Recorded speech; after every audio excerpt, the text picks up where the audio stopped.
I am Justiguy. I greet you, and we will now continue Tsumihoroboshi, the chapter of Higurashi that we are on.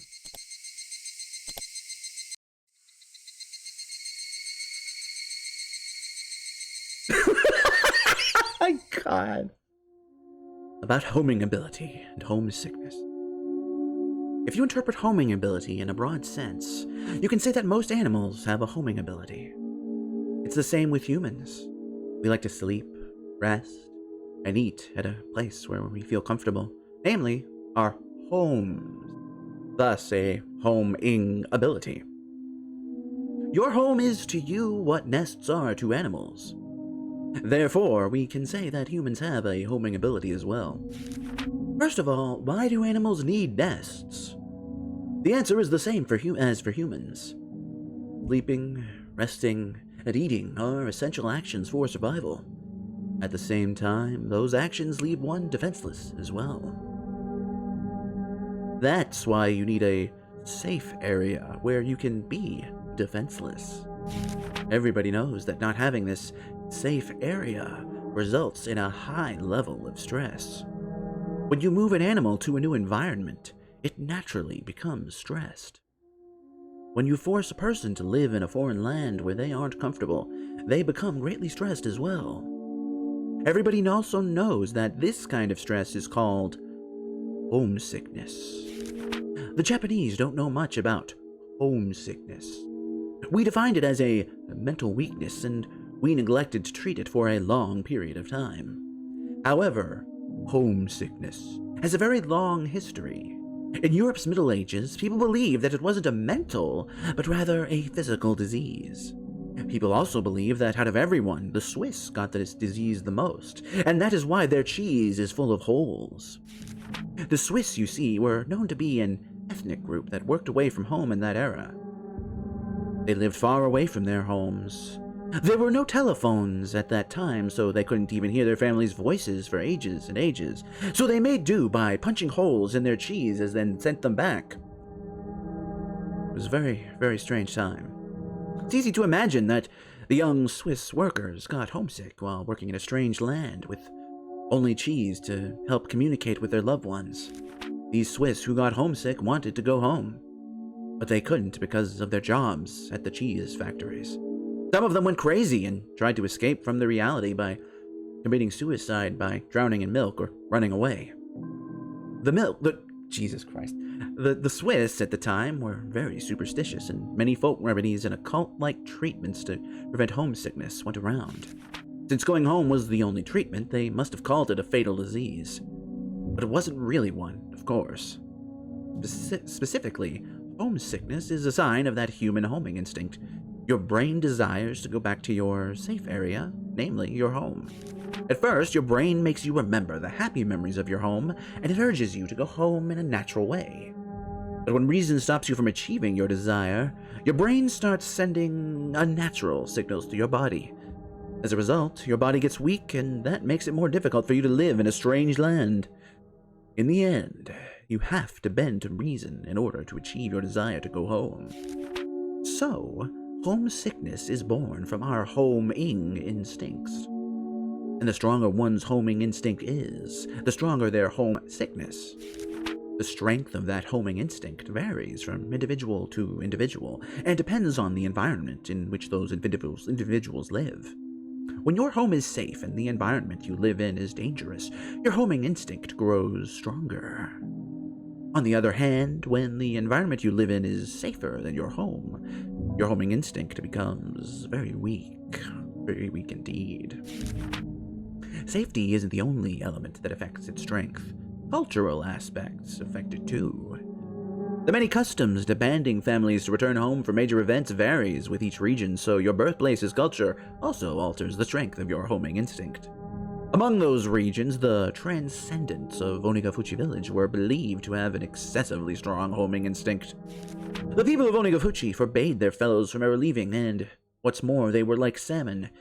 There was an instinctual urge to just swim upstream, mate, and make evil, evil demon babies. Many believe this was the effect of the elitism and sense of purity I already mentioned before. People today still strongly believe that Oyashirosama puts his curse on you if you break his rule and abandon the village. This superstition can be interpreted as homesickness.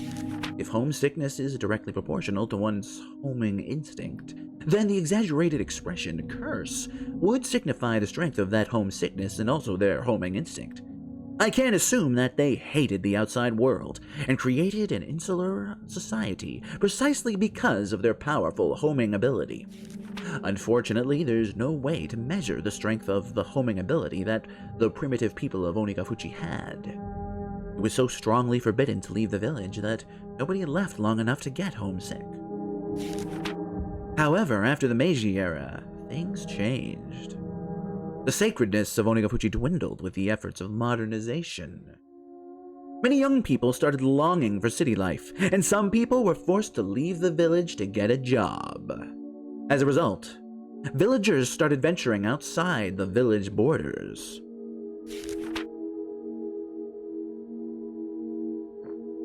Excuse me, I had a drink there. That was when the transcendents of Onigafuchi realized how strong their homing ability was for the first time. The residents of Hinamizawa got extremely homesick.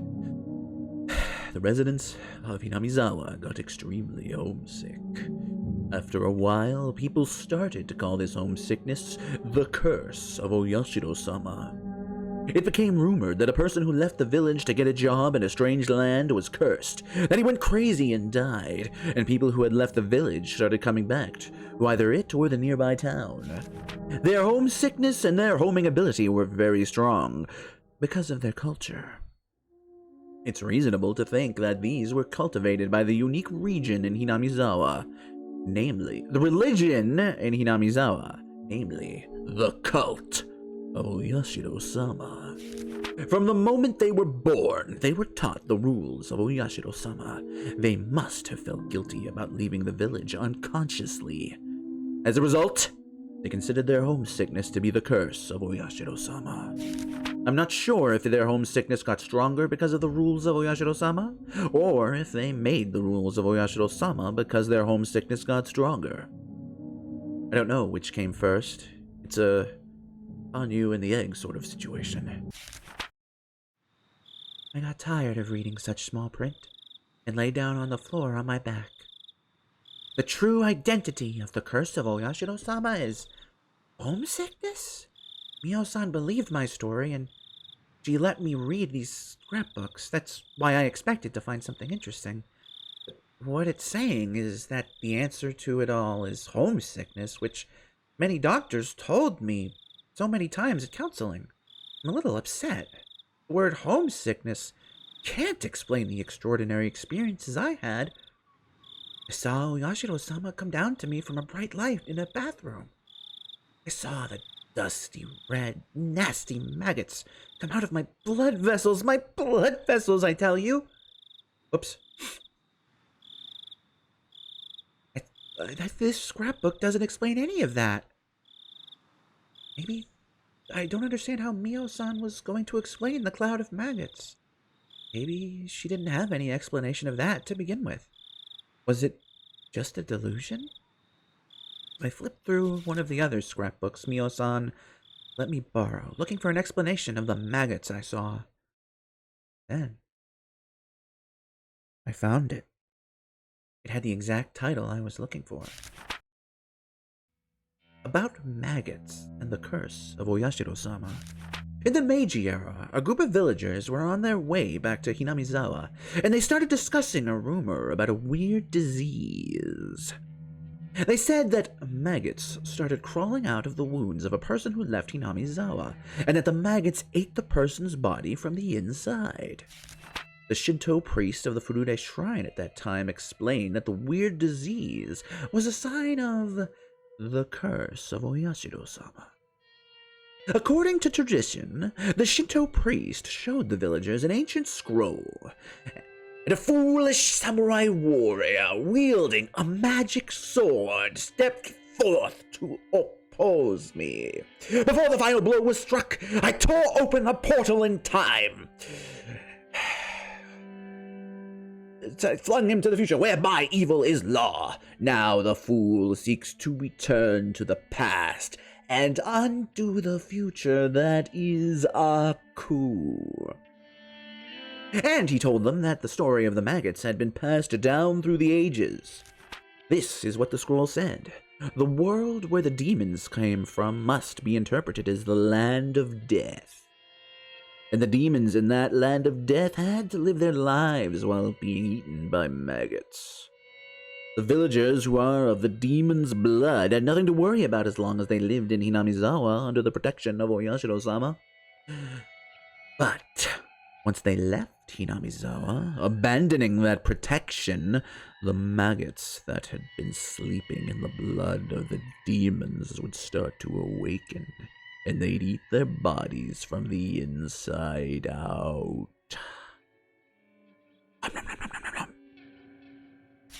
This maggot disease scared the villagers for a while, and they asked the Shinto priest to provide them with protective talismans whenever they had to leave the village on business. This is interesting, as it's similar to the way homesickness was dealt with by the Swiss in the Middle Ages. After the war started, the delusion of the maggot disease faded away, but there remained a custom to send talismans to families that lived away from Hinamizawa. The talismans had the word maggot on them. But the most interesting part about all of this is that the residents of Hinamizawa didn't know about the maggot disease until the rumors began. I'd thought that their unconscious worship made those people think of homesickness as a curse. So this case of the previously unknown maggot disease directly contradicted the research I had done so far. It's natural to think that the group of people who were on their way back to the village were lost in a mass delusion because they strongly believed in the curse and that the Shinto priest took advantage of their state of panic to instill a deeper faith in them. But I'm not fully convinced that it was merely a coincidence that this mass delusion matched with the story in the old picture scroll. I wonder if it's possible to see maggots in a wound without having the prerequisite knowledge when a person is cursed by Oyashirosama. I wish Oyashirosama would put his curse on someone I could study. I'd love to see those maggots crawling out of someone. Oh, yes. I felt as if Mio-san was here and making that request of me. I remember. When she gave me the scrapbooks, she said that I might be the only one who could understand them. I felt good just for a moment. She really was my One-sama. As I found out that the maggots weren't a delusion. But at the same time, it destroyed my excuse that it was a delusion. The maggots weren't a delusion. They were there. All of a sudden, my wrists, elbows, inner thighs, and neck started itching. I felt the urge to cut open a blood vessel, but I quietly held it down. I remembered that Mio-san looked very serious when I talked about the maggots. She must have thought it was creepy, but so did I. While I was crying because nobody believed me, a part of me didn't want to believe that my body was filled with those creepy things. I think part of me wanted to believe that it was just a delusion. But now I know it wasn't. It wasn't a delusion. There are some people who had the same experience. Maggots in the demon's blood will awaken when you lose the protection of Oyashiro-sama. In other words, they may not awaken under the protection of Oyashiro-sama, but all the villagers still have maggots in them without knowing it. People of the demon's blood are people who have the creepy maggots in their bodies.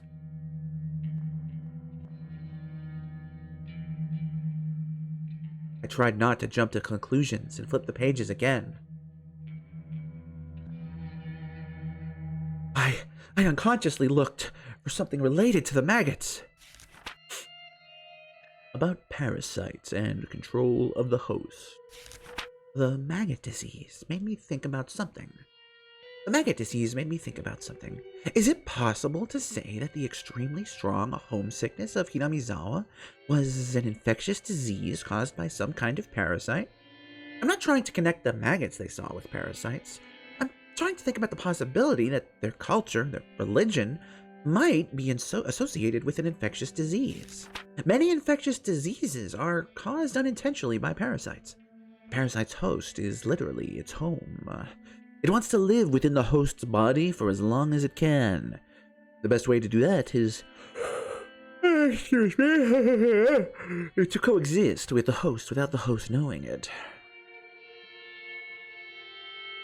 But some parasites try to control their hosts and use them for prosperity.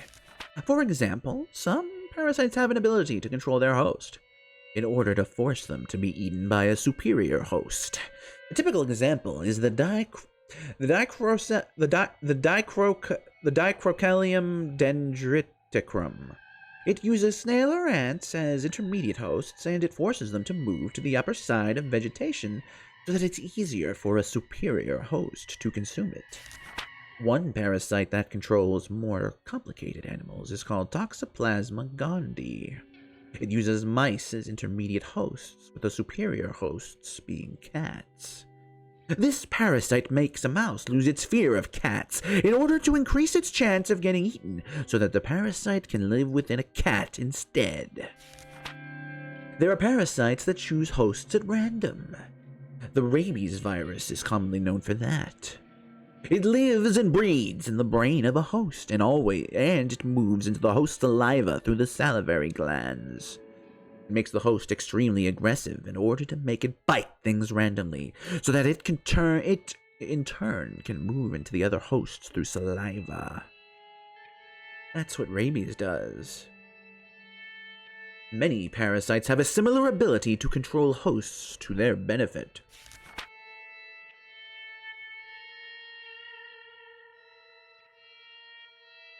The examples I used above are about parasites that move into other hosts to prosper.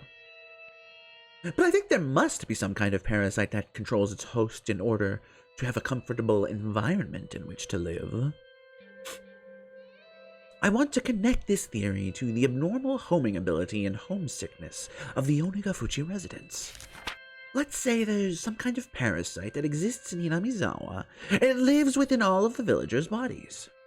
For the parasite, Hinamizawa is the most comfortable environment to live in. So it gives the host a strong homing ability in order to make them stay in Hinamizawa. Furthermore, it causes the hosts to get homesick whenever they ignore this homing ability and try to leave. Parasites need hosts in which to live. It's convenient for them if their hosts build a community of the environment where it feels comfortable. This theory makes it easier for me to explain the mysteries I described earlier. The Transcendents of Onagafuchi knew about the existence of this parasite. They knew that as hosts to the parasite, they couldn't live outside of the village. That is why they created a culture and rules that prohibited contact with the outside world. It also explains why people act so abnormal during the dam conflict. So, the demons that came out of the swamp in the legend of Oyashirosama can be interpreted as the mass spread of the parasite. The story about the demons attacking the villagers must be a metaphor for the behavior of the infected villagers who were controlled by the parasite. Yes. Sorry. This theory is too crazy. I should have just laughed about it, but I felt bad for Mio-san, so I decided not to. Hinamizawa is controlled by a parasite? No, it's obviously a god. You could use that theory to explain how the maggots came out of me. I felt a little bit dizzy.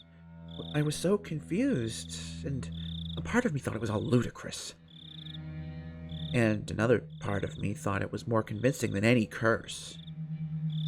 But Mio-san was probably erased because she wrote these scrapbooks. If so, the contents of these scrapbooks must be something that they can't ignore. They try to get all of her scrapbooks and consign them to oblivion. Or worse, Fallout 76. What if they notice some of her scrapbooks are missing? I felt a chill running through my spine. I have to keep it a secret that I have these scrapbooks. And I'll have to try to understand more about their contents. I remember Mio-san told me that the three families are behind the series of mysterious deaths, and that they're trying to resurrect the cult of Oyashirosama. According to the theory I just read, the parasite must be trying to maintain the current environment of Hinamizawa. The healthiest environment for it is a completely closed village, just like the primitive Onigafuchi. It must be very comfortable for this parasite if no host goes outside the village. They don't even like that the villagers often leave the village to go shopping. Sorry, this means the village would try to goad the hosts into resurrecting the cult of Oyashiro-sama. I remember there was an article in the scrapbook saying that the demon's blood runs thickest in the three families. That would mean that they have a larger amount of the parasite in them than the other villages, and that they're under its control, because of all the inbreeding. The three families seem to be planning to bring the village back to the Onigafuchi era. Viewing the Watanagashi festival after the dam conflict can be interpreted as their desire to revive the faith that had started to fade away in the Meiji era.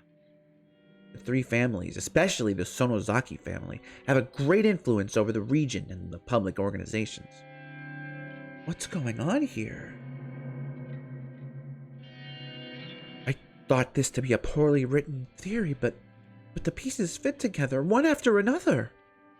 I've never played a jigsaw puzzle as crazy as this. I felt my brain swirling due to this absurd theory. A part of me thought this was ridiculous, and another part of me thought I might be about to expose an unbelievable truth. When I tried to look into the center of it, I felt as if I was going to fall into the whirlpool and drown.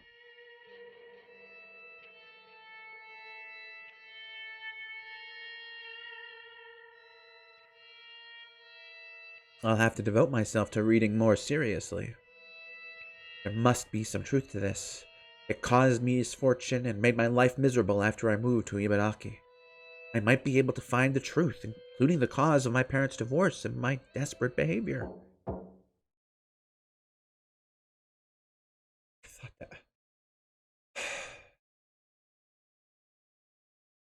that got me a little, not gonna lie. Right then, I heard a knock on the door all of a sudden, scaring me. I hid the scrapbooks under a cushion. Dana, you have a phone call. A phone call? This late? Who is it? It's from a bookstore. Did you order some books? It said they were Oishi-san from the Okinomiya bookstore. Da, da, da. Sorry.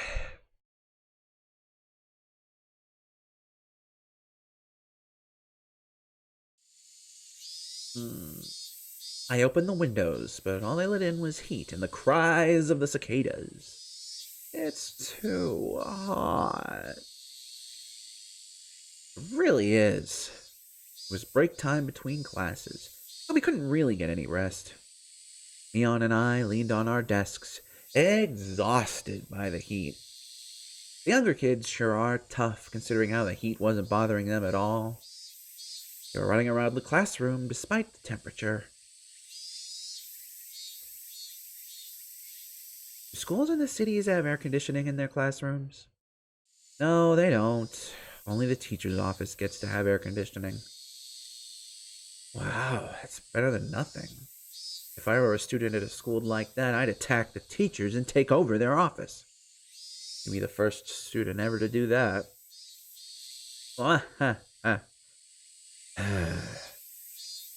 I didn't even have the energy to laugh. Mion and I stopped talking and used our notebooks to fan ourselves. That's cute. That's a cute scene. I looked at the seat nearby. It was Rena's. Rena didn't come to school today. She called and told Chie-sensei she couldn't come because she's sick. And Rena seems to be feeling down these days. Yeah. She probably got tired from the heat. You really think that's the reason? Yeah, why? I think it's the incident. Maybe. It's Probably both that and the summer heat. I can't even imagine how distressing it was for her to commit a murder, dismember the bodies, and get caught by her friends. We took each other's hands at that place, and we united. And then we blamed some people who were victims and who did their best for not doing what Rena wants. All of us believed we had closed the case there and regained our peace. But was that as easy for Rena as it was for us? She must have not quite recovered yet. This old man thought she'd get over it if she played along with us. But I guess her pain ran deeper than I thought. What should we do to cheer her up? It's best just to leave her alone, I think. Hey, are you sure about that? We're her friends, you know? Well, it's like homesickness, you know? You get lonely and you want to call home just to hear your mom's voice, but that actually makes your homesickness worse. When you're feeling lonely, the best thing you can do is devote yourself to sports or something like that for a change. I want her to do club activities with us, but she doesn't want to. I don't know about her, but people usually have a desire to depend on somebody. You want to depend on somebody who supports you and sympathizes with you. Haven't you ever experienced that feeling when you can't stop depending on somebody when they try to cheer you up? Well, I don't know.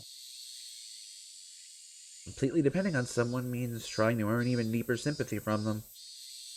At that point, even though you're trying to comfort them, they just slip further and further into depression. Finding initial success through relying on someone and receiving comfort, they grow addicted to indulging in misfortune.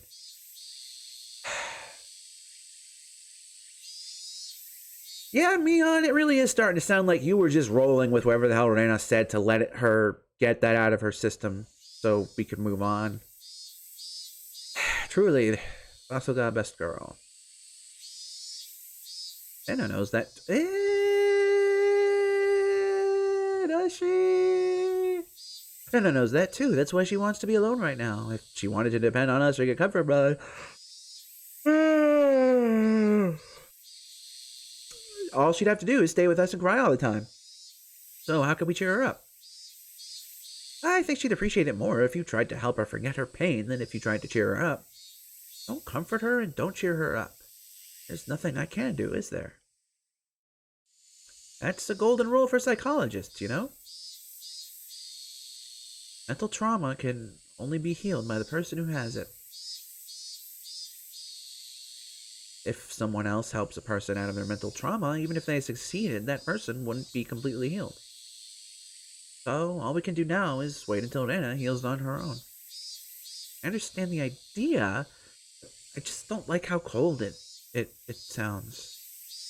I clasped my hands behind the back of my head, looking at the ceiling. Mion laughed. Anna will be fine so long as she has someone like you to worry about her. I'm sure she can pull herself together. So, all I need to do is to be close to her? Well, I mean, I'm at school right now, so then clearly I'm already failing this part. I don't know about that. Oh, dear. There is something you can do, Keiichi. Ika-chan, the absolute expert in maintaining friendships, spoke up. Wonder how long she's been listening to our conversation. What is it? You can listen to her when she wants to talk to somebody. Like you did, you mean? Oh, aren't you just a fucking barrel of good advice.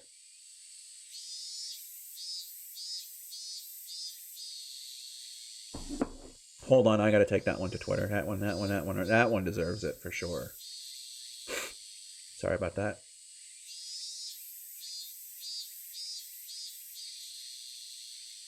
Jesus Christ.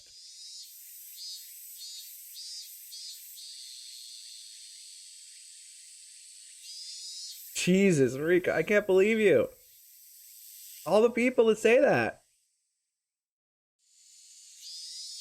God damn, you're so bad. You're so bad. golly, Rico, that sure is good advice. I wonder.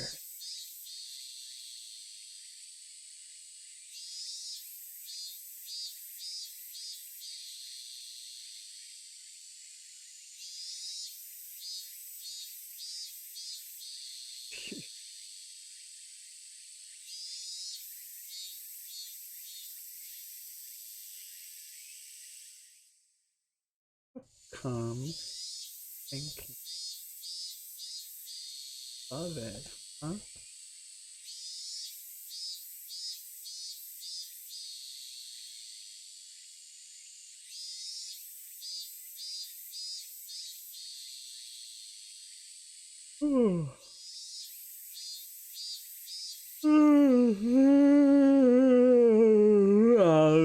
Sorry. I apologize.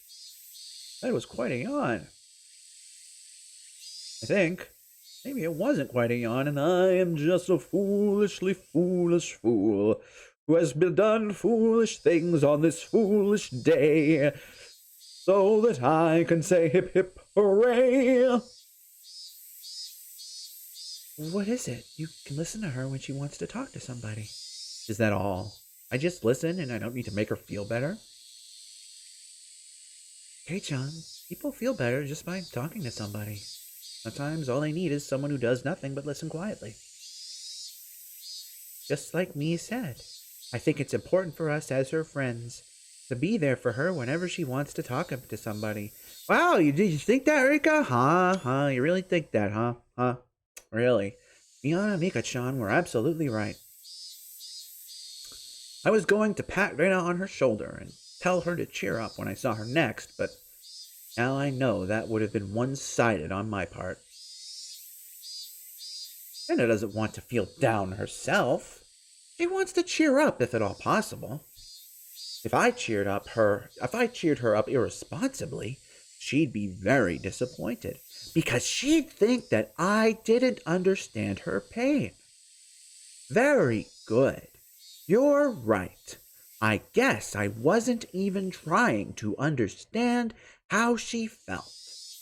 I wanted to cheer her up, but I now know that's just what I want to do, not what she wants me to do. Thanks, you two. I think I finally understand. On that day, I thought I cheered her up, but I started to doubt if I had reached her heart. I might have just been dragging her someplace where I wanted her to go. I wasn't on her side in the real sense of the term. All of a sudden, Mika-chan patted my head. Nipa, don't worry. We all know that you're on her side. What? Did I say something out loud again? It did reach her heart. Hey, Chan, you really did give her great strength on that day. Well, now that I think about it, what you said on that day was more than a little theatrical. Really, we're going to tear into what Keiichi said that day? Oh, game. We heard footsteps from the hallway, and everybody started to head back to their desks. Excuse me, sorry. Take your seats, everyone. President, if you would. All rise.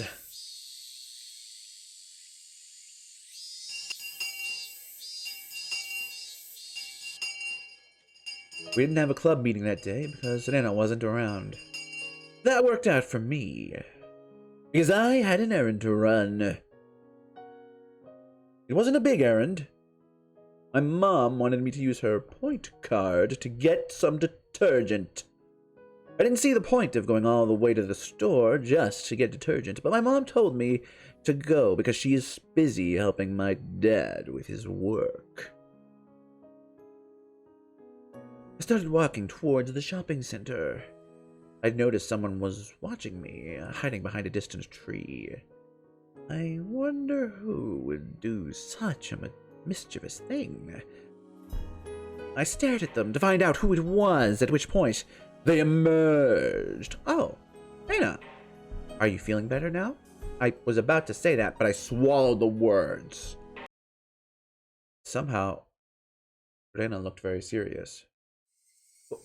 What's going on? Shh! Rena put her index finger to her lips, told me to be quiet, looked around carefully, and beckoned for me to come over. I had no idea what was going on, but I followed her instructions, shut my mouth, and ran to her.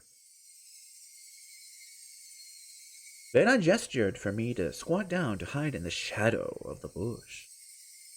I didn't know why I had to do that, but I could ask her the question later. I just followed her orders for now. Rena looked like she was making sure no one was following her. If it was Mion, she'd do something like this just to fool me as a joke, but I know Rena doesn't do things like this for fun. I had no idea what kind of situation I had gotten myself into, but I could feel how tense it was, and I made myself as small as I could. Good. Okay now. I'm sorry. The tone of her voice made me relax a little. Q! What's going on? I think someone has been following me. What? Who would follow her? I thought about it and I realized how stupid that question was. Is it the police? Amiarina and Hojo Tepe. Two people disappeared, even though they were awful human beings. The police had to investigate if they found out they'd gone missing. It probably wouldn't be difficult to find out that Rina had often been to Rena's house. But it should be okay.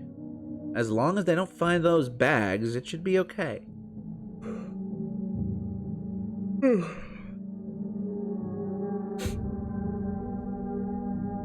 I don't know if it's the police or not, but I feel like someone has been watching me since the night of Watanagashi. What do you mean? Once I asked that question, Rena stared directly at me with a blank expression. Her eyes looked as though they were evaluating me. She stared at me, as if she was assessing whether I was worth talking to something about very important. And I squeezed her own wrist tightly, then started talking in a whisper. I can tell you what's going on, but you keep it a secret. Yeah, of course I can. You want me to keep it a secret? I won't tell anybody. Okay. I trust you. She smiled. Oops. They might be looking for Mio-san's scrapbooks. She smiled and looked around one more time. They might be looking for Mio-san's scrapbooks. Mio-san? Oh, the nurse, Takano-san? What about her scrapbooks? They detail the illicit relationship between One-sama and I. Forgive me, Keiichi. We were never meant to be, you and I. My heart belongs to One-sama. Farewell. Anyway. The police are keeping the investigation under wraps, so I'm sure you don't know. Takano Mio-san was murdered. What? When? She told me to be quiet again. I lowered my voice and let her continue. On the night of Watanagashi, we met Mio-san and Tomitake-san, didn't we? They were attacked right after that. Tomitake-san was cursed by Oyashirosama. Clawed out his throat. Died. Mio-san was burned to death in the mountains of the Gifu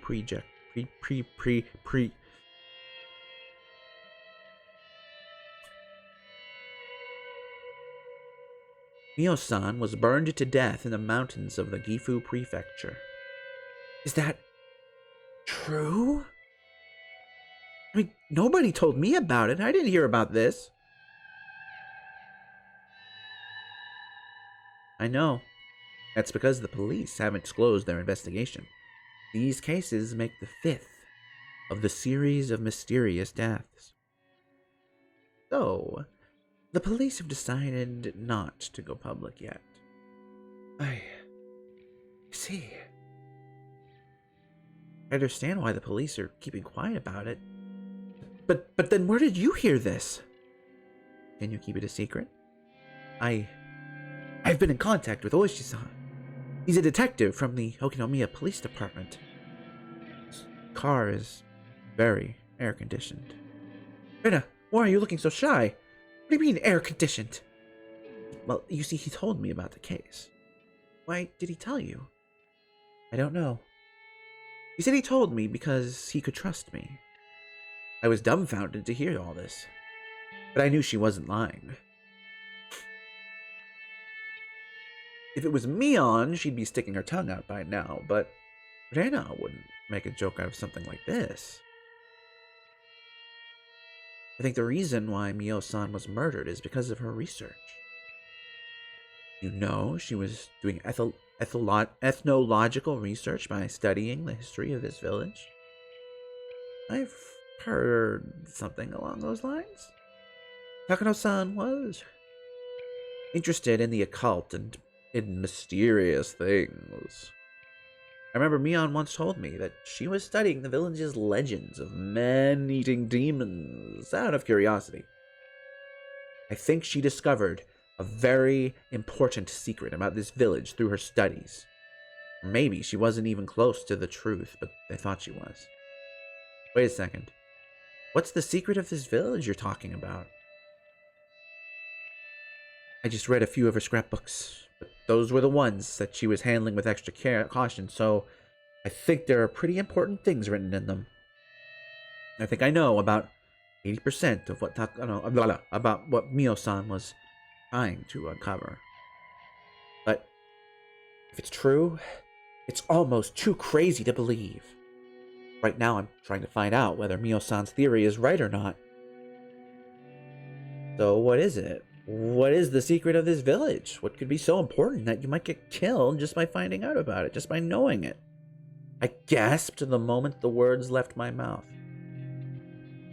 If it had told me, I might get killed too. I don't want to tell you yet. I promise I will once I verify things. Because it's really crazy. Too crazy to be true. What do you mean you have to verify things? For example, I myself serve as verification that the maggot disease can occur without any background knowledge, but there are a lot of things I still need to verify.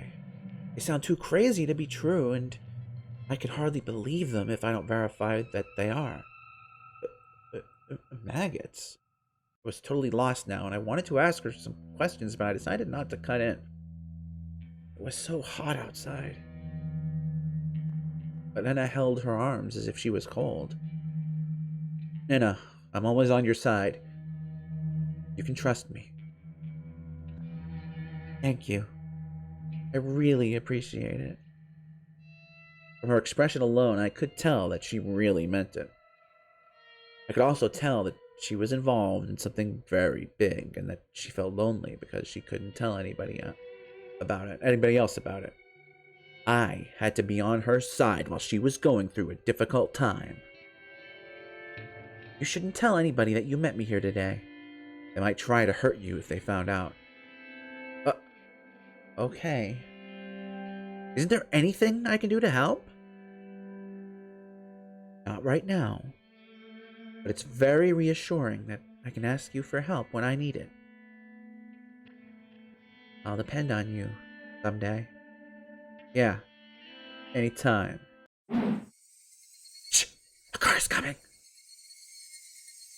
And I pushed my head into the bush.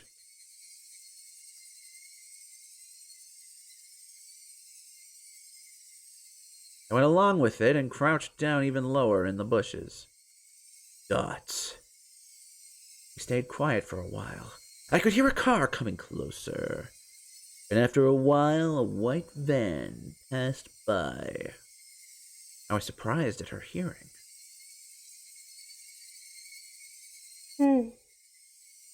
She heard the car coming when it was still far off in the distance. Did you see its license plate number? What? No, I'm sorry. I couldn't either, but I think it's the same car I saw earlier. Are they the ones following you? I think so. Passed by me many times today on the street. Nobody usually drives. I hit every time, but it's strange. Are they the ones? They're the ones who killed Takano-san and Tomitake-san. Are they looking for the scrapbooks you have? Most likely, yes. I don't blame her for not being able to believe what's going on, because this is really crazy. Takano-san uncovered something really significant through her studies. The people who want that information hidden found out about it, and they killed her on the night of Watanagashi, copying the curse of Oyashirosama. They're looking for the scrapbooks, the fruit of her research, and Rena has them. That's why they're trying to kill Rena. What about your house? It's safe there. I hid the scrapbooks in my secret hideout at the garbage dump. That doesn't seem safe. I'm worried about my father, but he'll be fine because he doesn't really know anything.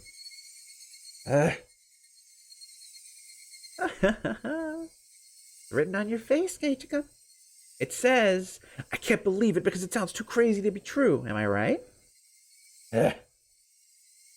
I wanted to deny it, but it felt like a bad lie. I remained silent in the affirmative.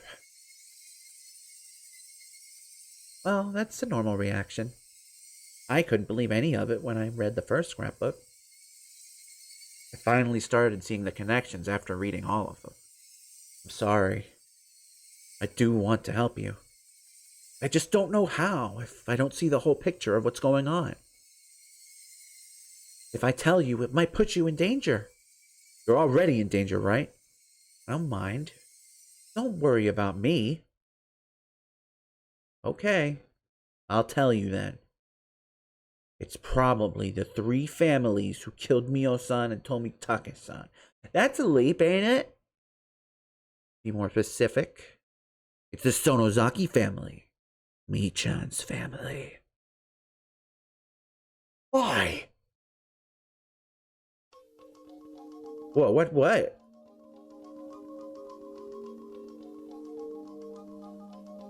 Okay, I'll tell you. The background just changed. Okay, I was like, okay. You know about the series of mysterious deaths, right? Of course. The traitors of the dam conflict die every year, right? The series of mysterious deaths is like a resolution of the dam conflict. They're trying to end the dam conflict in the true sense of the term by erasing people who betrayed the village.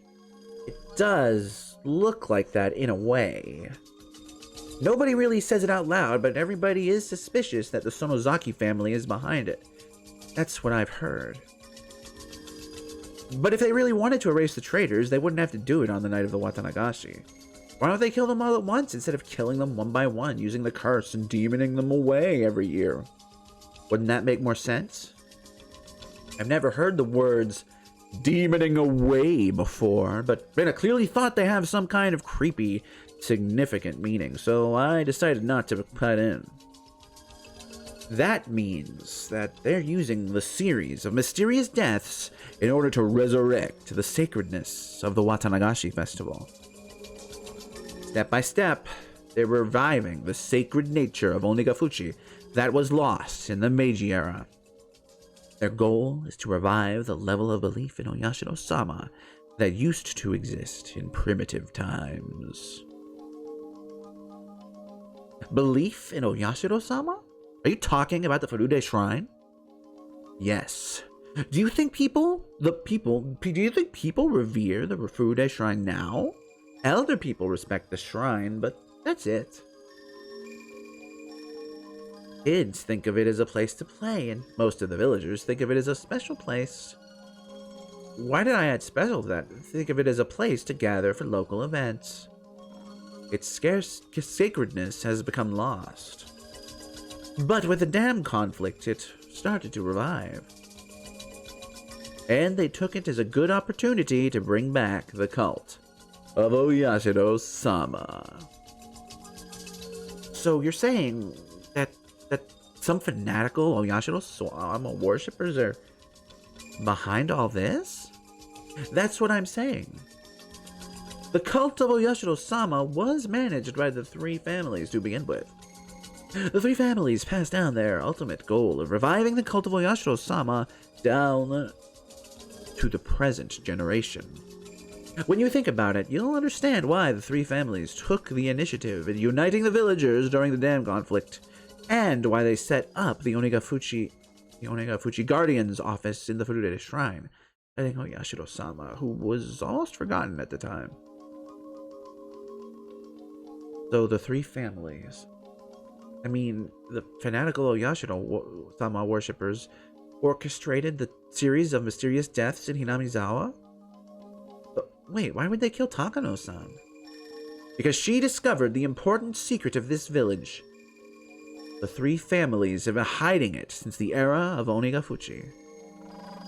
If that secret is revealed, the sacredness of Oyashiro-sama will be lost. They found out that Mio-san was getting close to the secret, and that's why they killed her. What's this important secret? I don't care if I put myself in danger. I need to know.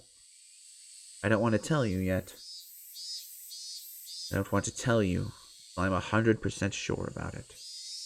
I'm pretty sure that right now you'd just laugh. Oh, do you think I'm that kind of guy? Yeah. I just need a little more time. I can't accept the truth myself because it sounds so impossible. Oh, I need some time. Please. I understand. Don't tell anybody about what we talked about today. Not even Mi-chan, Nico-chan, or Satoko-chan. Okay. Well, you should go now. I'll take a look around for a while before I go home. I can't be too careful anymore. Rena ducked low in the bushes and moved away. I was left alone there. The cries of the cicadas surrounded around me, making it seem as if I was alone there the whole time. I started walking, still dumbfounded. In the end, Rena didn't tell me the secret because she was afraid of putting me in danger.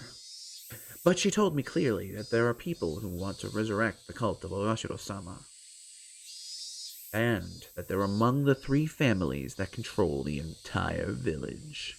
They orchestrated the series of mysterious deaths for that purpose, and they killed Takano-san because she got too close to the secret they wanted to hide. Then I met Takano-san and happened to obtain it in a the scrapbooks in which Takano-san wrote about her research. And I still can't believe the secret written in the scrapbooks because it's just crazy. Just too crazy. Hey, come on, Nana. You're kidding me, right? Like one of those comic book stories. Mysterious occult group plotting a conspiracy. I even say if it's a joke. But Anna is right about one thing. Even if it's true, it's still really hard to believe. I understand why Nana wanted to wait to tell me the secret. Maybe she was just fooled by Takano-san. But Takano-san was murdered for real. So, is it also true that someone is following Nana, looking for the scrapbooks? I remember. Nana said that a white van was following her. You didn't see white vans anywhere. But there are a lot in this village alone. She might just be oversensitive to things. She might just be oversensitive to everything right now. And it hasn't recovered from the shock since that day.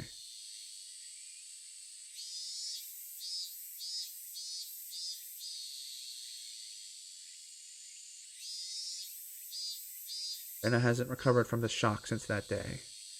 That's probably why she got the idea into her head that the police or someone else is coming after her.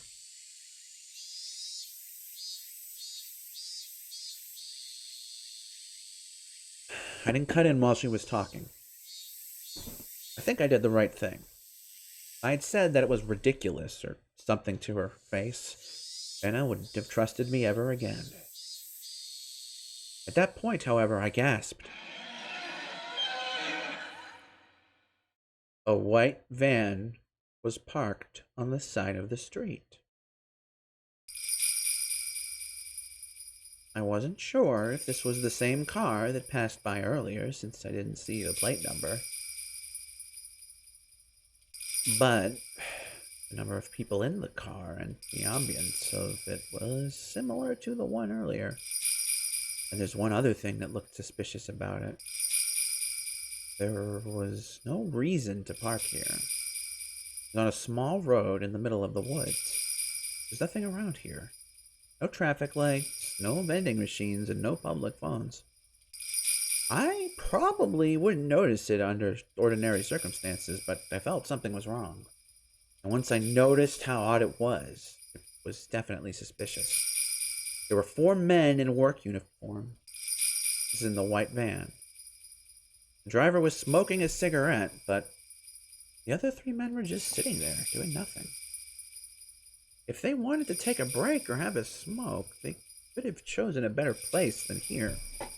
It was possible that they stopped because they had to go to the bathroom really badly, I guess, but it doesn't seem that way either. They didn't look as comfortable or relaxed like they would if they were taking a break. They looked like they were waiting for something to happen. There was a deep tension in the car. Could they possibly be waiting for Rena? No way. I didn't see anybody walking around here. This road is a back road. Nobody really uses this road, let alone by car, but it's impossible. I felt bad for Rena to even think about it, but this must be something that she got to her head because she's feeling victimized or something. She must be imagining things because she's still nervous from when her friends caught her in the act of, being a murderer. Hey, young man, I heard someone say that when I passed by the van. He couldn't mean me. He didn't even know who I was, so I assumed he was talking to one of the other people in the car. I pretended that I didn't hear him, and I kept walking by. But then he said it again, and honked the horn as well. Hey, young man, excuse me. Are you on your way home from school? He had a strong accent, similar to that of the older villagers. He must live here, but I didn't know him. I could tell he didn't know me either, because he didn't call me by name. Yes, I am. You've been walking on this road all the way from school, right? You turned up the corner where the stationery store is, right? Yes. So? They were probably lost, I thought. The village has many small turns, and you can easily get lost when you try to take a shortcut, so they must have been waiting for someone to ask for directions. Then he said something disturbing. Young man, didn't you see a girl on the way here? Huh? What? A girl with a white hat and white clothes, with a purple ribbon on it. Did you see her? They were definitely talking about Enna. No, I didn't. I wasn't ready to hear them ask that. Rather, I was scared. That's why my voice got all shaky. Up until that point, I couldn't believe Enna's story. I thought it was ridiculous, but I actually laughed, if only to myself. That's why I wasn't ready at all. My heart was beating fast, and I was sweating all over. I immediately answered, no, I didn't, but it might have sounded like an obvious lie. The driver stared me into my eyes. He looked like he was trying to figure out if I was lying or not, and my legs started to shake. I felt like a frog under the glare of a snake, and I couldn't move a muscle for a while. But I think the same went for those men, too. They were clearly a suspicious group, and they had just asked the villager about a girl out of the blue. Anybody would get suspicious. And I was right. The man broke the ice and started making excuses before I even asked him why he wanted to know about the girl. Well, I was asking for no particular reason. We just passed by a girl earlier, but you're a boy, so we were just wondering. Oh, okay. Please forget it. Sorry for the trouble, young man. We're off. The man started the engine and drove away. After they left, I saw nothing. That's right. Nothing. There was no reason why they had to park here. So, were they really waiting for Rena? Dun, dun, dun. The plot thickens. Dun dun dun dun. Lunch takeout list number 2. We've received new tips. Let us observe these tips. Few new tips. Furthermore, it's important that we closely monitor her father. Since he has also suffered mental shock from the divorce and has been trying hard to take care of the patient, there's a strong possibility that he may develop an induced delusional disorder. As the first step of mental care, one should listen to the patient's story carefully without denying it. That's the most basic of basics. However, when the patient and the listener are related, it's easy for the listener to become deeply influenced by the patient's delusions. Additionally, delusional parasitosis is widely known to make people highly impressionable, and the influence sometimes can spread throughout a whole community. Interesting. Therefore, even if several people claim to acquire a parasitic infection, it doesn't necessarily prove the existence of a parasite. Some of the phone calls to the healthcare centers for the extermination of pests are nothing but a mass delusion. Since the subject matter of the delusion in this case is extremely rabid, the patients might harm or even kill each other in abnormal ways, believing this to be the treatment of the disease. They might also give up hope and commit suicide together in the worst case. This influential delusion disorder, otherwise known as shared psychotic disorder, shows a particularly strong possibility of influencing close companions. Anyone who is going to contact the patients must be made to understand that the patients are under medical treatment and must be warned not to be influenced by the patient's delusions. Individuals who are likely to be easily influenced are the patient's family members. Let me start that one over. Individuals who are likely to be easily influenced are the patient's family members and people who deeply care about the patient, such as boyfriends or girlfriends. Dun, dun, dun. Alrighty, we have... Alright. We're gonna hop over here. Alright, I will continue, I think. Not tonight. Well, you see, in Tsumihoroboshi's case, this is going to have to be farewell.